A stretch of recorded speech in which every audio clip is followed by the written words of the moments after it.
I want to take some time and talk about the names of the New Testament, but first, a small anecdote to give a basic idea of what I'm talking about. Between 1950 and 2010, there has only been one man named Joe. This man, Joe, was the leader of Soviet Russia. He was quarterback for the Jets. He was the coach of the Penn State football team. He was a quarterback for the 49ers. He was the lead singer of the Eagles, a comedian and film actor. He was the slugger for the Oakland Athletics. He was the Pope and the Vice President of the United States. He continues to have a career, though. He's had a very successful one so far, but he continues. He's now quarterback for the Ravens. He's a sports anchor, and he is the leader of a small African militia. Now, if that sounded insane, it's because it is.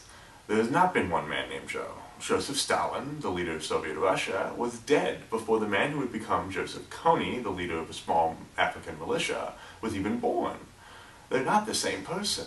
They lived in different time periods, different contexts, and even though they have the same first name and about the same types of personalities possibly, history, hopefully, will definitely remember them as two very different people who are responsible for thousands of deaths, if not millions of deaths. But let's get to the point of the matter. There are people, even some well-educated scholars, who believe that there was only one man named John who was active in the Jesus community in the first century. And this one man, John, wrote the Gospel, 3 short letters, and the Apocalypse, all attributed to the name John. And although there are some church fathers who definitely supported this idea, there's very little evidence to support it in modern scholarship. The style and the content of the letters and the various things differ too much. There doesn't have to be one man named John. John was a very common name, and still is a common name. Simon Peter's father's name was John. Jesus had a cousin named John. He had an apostle named John.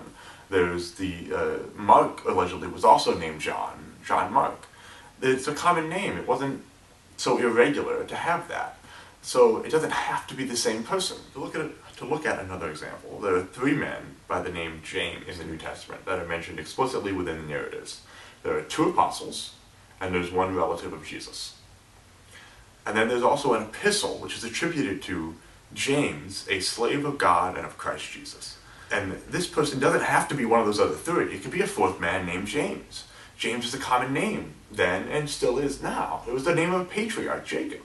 And it's such a common name. It isn't irregular. So it doesn't have to be one of these other James. But many scholars do want to attribute this letter to one of those 3 Jameses. The author doesn't have to be one of the 3 men already mentioned in the narratives. He could be, and there's reason to believe that he may be affiliated in some way to one of those 3. But it doesn't have to be so. Who wrote the letter, and whether it comes from an apostle or a relative of Jesus, doesn't matter. The content of the letter is what matters. And that's what's important. The biggest offender in this whole thing, though, in my opinion, is those who like to who confuse the names Mary. There's a lot of women in the Gospels. Many of them have names, and many of them are named Mary. But there's this insistence that the woman caught in adultery, in most popular literature, is Mary Magdalene. And that same Mary Magdalene is also the sister of Martha, who washes the feet of Jesus with her hair, and all these other things. But there are so many things where we try to attribute Mary Magdalene, or Mary. But the Gospel of John doesn't even indicate who the name of this person is. We don't have names for many of the people that are named Mary in popular literature.